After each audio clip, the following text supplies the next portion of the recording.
Hello students. Date है 27 जुलाई 2025। Start करते हैं न्यूज़ डिस्कशन, जिसमें मैं 26 और 27 दोनों की जो इंपॉर्टेंट न्यूज़ है वो यहाँ पे कवर करूँगा।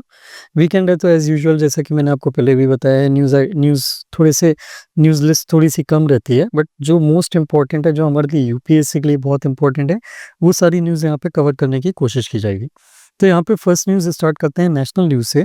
नेशनल न्यूज़ में पहली न्यूज़ आती है, नालसा ने एक न्यू स्कीम लॉन्च करी है डिफेंस पर्सनल्स को सपोर्ट देने के लिए, दैट इज़ वीर परिवार सहायता योजना।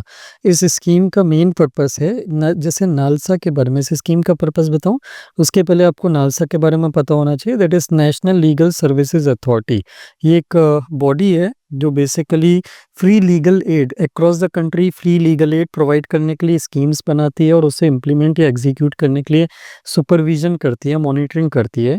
सो ये एजेंसी बहुत इंपॉर्टेंट है। This is a statutory body under NALSA act, जिसका मेन काम जस्टिस को ग्राउंड रूट लेवल तक पहुंचाना यहाँ पे मेन एम बना के ये चलता है। तो यहाँ पे डिफेंस पर्सनल्स के लिए यहाँ पे अलग से एक स्कीम लॉन्च करी है इन्होंने, डिफेंस आर्मी और पैरामिलिट्री पर्सनल्स के लिए। होता क्या है कि पैरामिलिट्री पर्सनल्स और आर्मी पर्सनल्स जो हैं, ये बॉर्डर पे पोस्टेड होते हैं और इनके लिए बहुत मुश्किल होता है किसी भी टाइप की लीगल इश्यूज से या लीगल प्रॉब्लम से डील करने के लिए बार बार अपने होम टाउन विजिट करना। तो उस केस में कोर्ट ने इस चीज़ को ध्यान में रखते हुए, सुप्रीम कोर्ट ने ये नालसा को डायरेक्ट करके और नालसा की हेल्प से ये स्कीम लॉन्च करी है, जिसके अंदर में नालसा जो है डिफेंस पर्सनल और उनकी फैमिलीज़ को उनके जो लीगल प्रॉब्लम्स हैं, लीगल इश्यूज़ हैं, उसको क्विकली रिजॉल्व करने के लिए पूरा असिस्टेंस प्रोवाइड करेगा। देन उसके बाद सेकंड न्यूज़ आती है world affairs and defence security से रिलेटेड। इसमें पहली न्यूज़ है, सीआरपीएफ का कल 87th रेजिंग डे जो है ये सेलिब्रेट किया गया। Central reserve police force, not railway police force, this is central reserve police force. तो ये सीआरपीएफ जो है ये कब स्टार्ट हुई थी? ये जुलाई 27 1939 में ब्रिटिश गवर्नमेंट ने स्टार्ट करी थी as a crown representative policy. इसका मेन एम था इंटरनल सिक्योरिटी या इंटरनल जो कंट्री के जो मैटर्स हैं, सिक्योरिटी रिलेटेड थ्रेट्स हैं, उनको डेडिकेटेडली उनको सुपरवाइज या मॉनिटर करना हो या उसको कंट्रोल करना हो, उनसे रिलेटेड इश्यूज को। तो इसका पहले नाम जो था ये क्राउन रिप्रेजेंटेटिव पुलिस था। ऑफिशियली इसका नाम जो आज हम जानते हैं जिस नाम से, वो नाम दिसंबर 28 1949 को रखा गया था। That is central reserve police force after passing of an act, that is CRPF act 1949।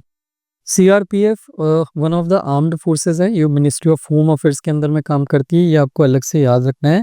This agency do not works under ministry of defence, वो सिर्फ डिफेंस पर्सनल या आर्मी, नेवी और एयरफोर्स को देखते हैं। सीआरपीएफ जो है ये मिनिस्ट्री ऑफ होम अफेयर्स के अंदर में काम करती है। रीज़न बीइंग क्योंकि इसका मेन काम है इंटरनल सिक्योरिटी को मेंटेन करने का। और यहाँ पे इनके फंक्शंस क्या क्या हैं, वीडियो को 1 मिनट के लिए पॉज करिएगा और सीआरपीएफ की 10 फंक्शंस जो गवर्नमेंट की वेबसाइट पे दिए हुए हैं इसको ध्यान से पढ़िएगा। ये प्रीलिम्स के क्वेश्चंस में कई बार आता है। तो जो मेन फंक्शंस है जैसे कि crowd control, counter insurgency, left wing extremism को कंट्रोल करना, वीआईपी सिक्योरिटी प्रोवाइड करना, इंफ्रास्ट्रक्चर प्रोटेक्शन, जैसे मेट्रो अगर आप जाते हैं तो वहाँ पे मेट्रोज में जो आपको कमांडोज दिखते हैं वो भी सीआरपीएफ के पर्सनल्स होते हैं। सीआरपीएफ अकेली पैरामिलिट्री फोर्स है इंडिया में जिसके पास 6 ऑल वुमेन बटालियंस खुद की बनी हुई हैं। तो ये पॉइंट आपको याद रखना है। यहाँ पे मैं एक होमवर्क दे रहा हूँ आज कंप्लीट करने के लिए। होमवर्क ये है कि सीआरपीएफ की कुछ स्पेशलाइज्ड कमांड्स हैं, कुछ स्पेशल फोर्स कमांड्स हैं, आपको उनके नाम मुझे कमेंट सेक्शन में लिख के बताना है कि what are the various special force commands under the CRPF. इसके साथ साथ एक होमवर्क मैं और आपको दे रहा हूँ, नालसा किस ईयर में एस्टेब्लिश हुआ था, ये मुझे आपको कमेंट सेक्शन में लिख के बताना है। ये 2 होमवर्क मैंने आज आपको यहाँ पे प्रोवाइड कर रहे हैं, आपको प्रीलिम्स के लिए मेनली ये काम आएंगे। इसके बाद आगे बढ़ते हैं नेक्स्ट न्यूज़ पे। The next news is related to economy. Economy में यहाँ पे इंडिया और यूके से रिलेटेड एक न्यूज़ है। आपको पता होगा इंडिया और यूके का एक एफटीए हुआ है, 2 दिन पहले हमने इसको डिस्कस भी किया था न्यूज़ में। तो इंडिया की जो यूके के साथ ट्रेड डील हुई है, उसके अलावा एक एग्रीमेंट और है जो दोनों कंट्रीज़ ने साइन किया है, that is double contribution convention. ये डबल कंट्रीब्यूशन कन्वेंशन बहुत इंपॉर्टेंट है। होता ये है कि कुछ कंपनीज़ हैं हमारे यहाँ जिनके वर्कर्स टेम्पोरेरीली यूके में काम करने के लिए जाते हैं 3 साल से कम के पीरियड के लिए। सिमिलरली यूके की कुछ कंपनीज़ हैं जिनके कुछ वर्कर्स या एम्प्लॉयज़ हैं वो इंडिया टेम्पोरेरीली आते हैं वर्क रिलेटेड इश्यूज़ के लिए, कोई भी वर्क जो है उसको प्रोसीड करने में हेल्प करने के लिए। तो यहाँ पे इशू ये आता है उनके वर्कर्स को, जैसे इंडिया को कोई वर्कर टेम्पोरेरीली अगर यूके जा रहा हो, या यूके का कोई वर्कर टेम्पोरेरीली इंडिया में आ रहा हो, किसी कंपनी का worker for a period of less than 3 year, तो उसको प्रॉब्लम ये आती थी कि पहले वो जिस कंट्री में जा रहा है वहाँ पे उसको सोशल सिक्योरिटी, जैसे पीएफ वगैरह जो आप सुनते हैं ना, प्रोविडेंट फंड, तो उसको सोशल सिक्योरिटी का एक प्रपोर्शन, अपनी इनकम में से कुछ एक पोर्शन सोशल सिक्योरिटी प्रोटेक्शन के लिए गवर्नमेंट को जमा करना होता है। और जब वो फॉर अपनी कंट्री से दूसरी कंट्री में जाता है टेम्पोरेरीली, तो उसको अपनी कंट्री में भी वो पे करना होता है और दूसरी कंट्री में भी पे करना होता है। एक तरह से डबल बर्डन हो जाता है इस पर्सन के ऊपर सोशल सिक्योरिटी प्रोटेक्शन के लिए पेमेंट देने के लिए। उसके पास जो इन हैंड सैलरी या इनकम आती है ना, वो बहुत कम आती है इस प्रॉब्लम के कारण। तो यहाँ पे इंडिया और यूके ने एक डील करी है, जिसके अंदर में अगर कोई टेम्पोरेरीली किसी कंपनी का वर्कर अगर दूसरे की जुरिस्डिक्शन में जाता है, दूसरी कंट्री में जाता है, दूसरी मतलब आपस में एक दूसरी कंट्री में एक्सचेंज होता है, इंडिया से यूके जाता है या यूके से इंडिया आता है, तो उस केस में उसको यहाँ पे जिस कंट्री में वो जा रहा है वहाँ पे सोशल सिक्योरिटी के लिए गवर्नमेंट को कोई पेमेंट करने की ज़रूरत नहीं है। वो जिस कंट्री से बिलोंग करता है उसे उसी कंट्री में सोशल सिक्योरिटी प्रोटेक्शन कंटिन्यू करना होगा। So this was the news in economy. This was a very good convention and agreement between India and UK. उसके बाद आती है news related to environment and science. तो एनवायरनमेंट में first news आती है एक आरटीआई इस रिपोर्ट से रिलेटेड इंफॉर्मेशन में। तो यहाँ पे न्यूज़ ये है कि इंडिया में लास्ट साल 1 मार्च से लेके 30 जून तक का जो पीरियड है, उसमें 7000 हीट स्ट्रोक के केसेस आए थे समर में, वे गर्मियों में, और उनमें 14 डेथ्स हुई थी। तो यहाँ पे आरटीआई एक्ट के अंदर में एक इन्फॉर्मेशन के थ्रू गवर्नमेंट ने ये इन्फॉर्म करा है कि इस साल गर्मियों में अराउंड 7192 सस्पेक्टेड हीट स्ट्रोक के केसेस रिपोर्ट हुए थे, और उनमें से सिर्फ 14 कंफर्म डेथ है जो एक्सट्रीम हीट के कारण जिन लोगों की डेथ हुई है। कंट्री को अराउंड 48,000 केसेस, मतलब 2024 के कंपैरिजन में बात करें, so this is very less.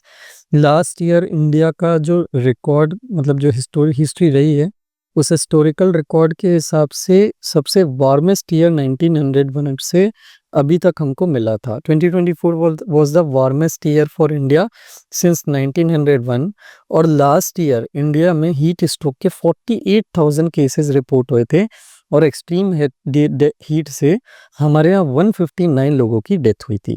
तो ये यहाँ पे न्यूज़, ये डाटा आपको याद रखना है। ये डाटा मैं आपको ऐसे ही नहीं पढ़ा रहा हूँ, ये मेंस के लिए बहुत इंपॉर्टेंट है, क्योंकि मैंने आपको ये बोला है कि वही डाटा को ध्यान में रखिए जो आपको मेंस में आप यूज़ कर सकें।